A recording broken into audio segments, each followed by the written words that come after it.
Hey Brick fans, I'm Dave from Brick 101, and today I'm reviewing the Five Nights at Freddy's 8-bit buildable figures.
Today's review is on the Five Nights at Freddy's 8-bit constructible figures.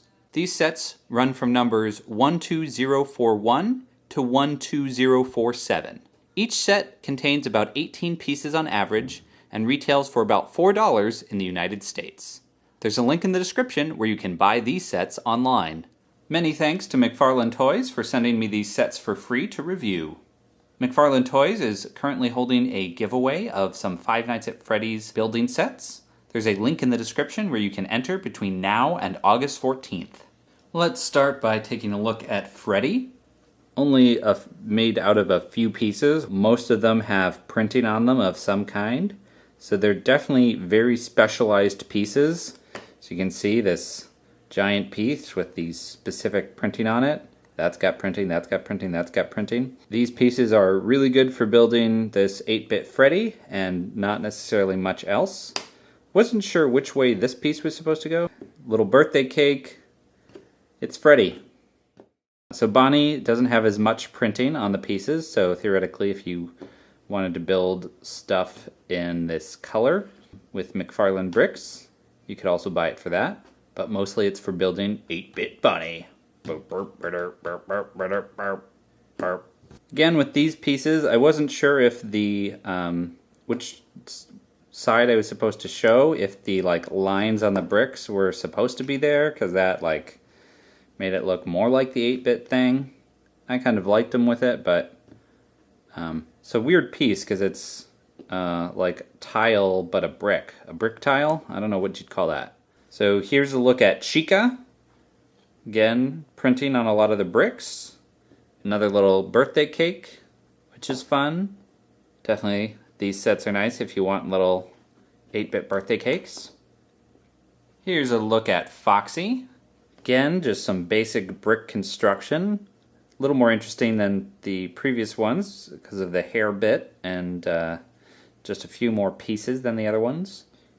Interesting thing to note with Foxy is that a lot of the printing on this brick is actually to represent stuff that's not there. So this big black dot is for his eye, but that black printing is for a hole between the teeth. That's for below his neck, below the back of his head, his armpit, his leg pit, around the edges of the hook. Black is really to show what's not there. So that was an interesting approach they're using on this and some of the other figures. Here's a look at Purple Guy, the villain from Five Nights at Freddy's. If you are interested in Purple Guy, this set is particularly nice because Purple Guy doesn't exist canonically in the game other than in 8-bit form.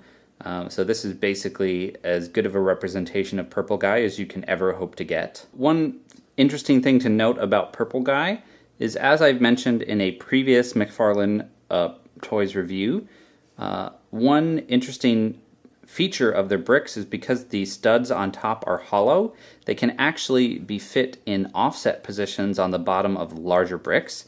And that's actually part of the building technique on Purple Guy here. You can see this 1x1 brick is centered in a 1x2 brick, which is offset in a 1x6 brick.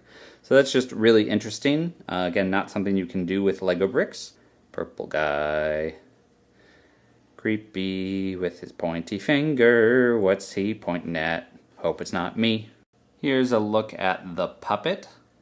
So the puppet is tall and creepy and weeping, as a puppet should be. So the building instructions for these are pretty straightforward. It's literally just one picture with a lot of arrows showing you how it goes together.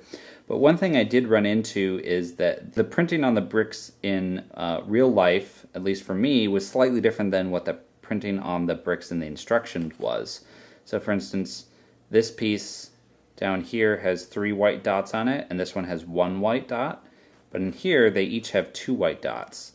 That was fine for those, but for instance for this one, I was looking for a brick with 1 white dot, and then 1 white dot, 1 white dot, and 1 white dot, and in fact one of these is blank, and the other one has 2 dots. So the dots are just differently dispersed. I don't know if that's specific to the one I got, or if that's just when they did the instructions to when it ended up being printed, the dots were in slightly different places. Just gave me some momentary confusion. So I just wanted to point that out in case that's helpful for anyone else trying to build this set.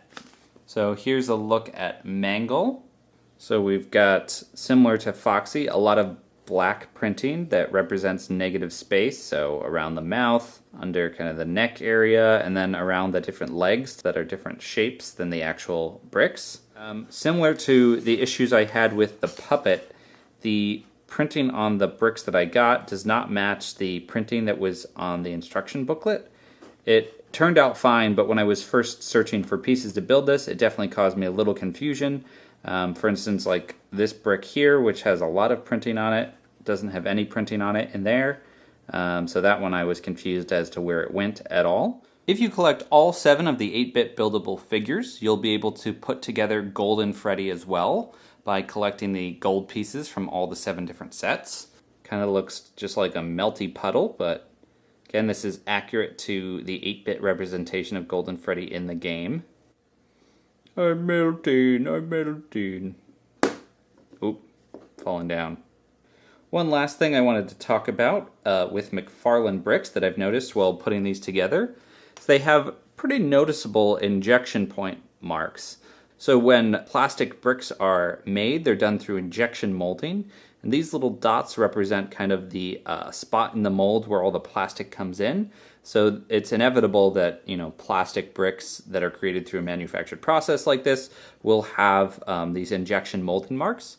So as I was building these characters, I was very careful to try and make all the injection marks show up on the back or the sides, because if you have them on the front, it kind of detracts from the overall look of the figure. So that's definitely why you want to be careful when building to build those all towards the back or sides.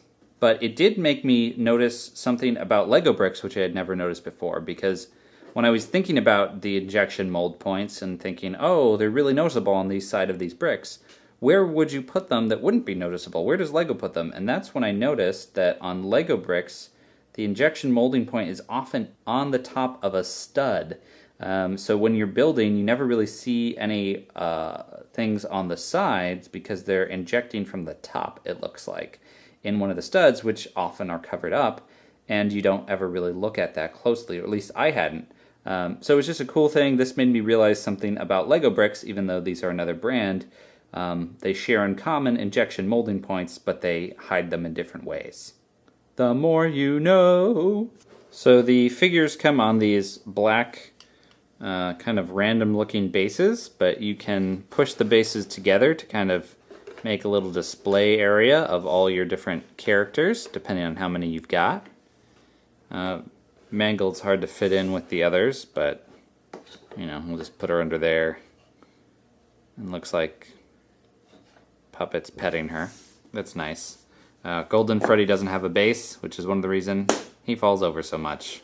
Stop falling over, Golden Freddy. If you're a Five Nights at Freddy's fanatic and want to have some buildable representations of the 8-bit characters from the game, these are nice things to pick up and display. If you are not into Five Nights at Freddy's, I wouldn't recommend these, as there are so many custom printed pieces that there's not a lot of stuff to do with these aside from build these characters. Thanks for watching the video. Be sure to like it, subscribe to my channel, and check out my other Five Nights at Freddy's reviews.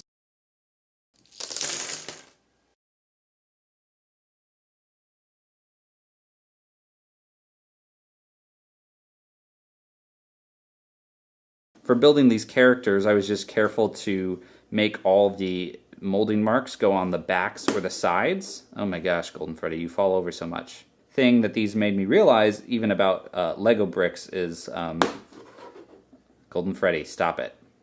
Boop, boop, boop, boop, boop, boop, boop, boop, boop, boop.